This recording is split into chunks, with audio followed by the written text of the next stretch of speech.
Juma, umemwacha mkeo na mtoto mdogo, utoi matunzo, unapigiwa simu, unajifanya unajibu ovyo. Wewe Juma, uko ulipo, unachokifanya unamtelekeza mke wako pamoja na mtoto, umetelekeza familia yako. Umetelekeza familia yako wewe Juma. Juma, umetelekeza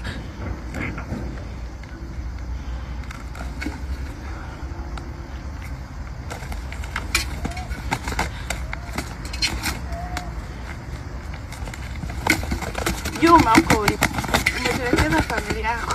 Umetelekeza familia yako, mtunzi mke wako. Juma, mtunzi mke wako. Umetelekeza familia yako.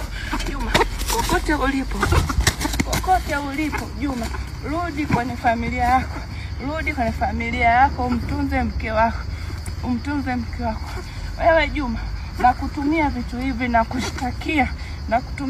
hivi na kushtakia. Juma, kokote ulipo, rudi mtunze mtoto wako. Rudi tunza wanao. Rudi uko utunze.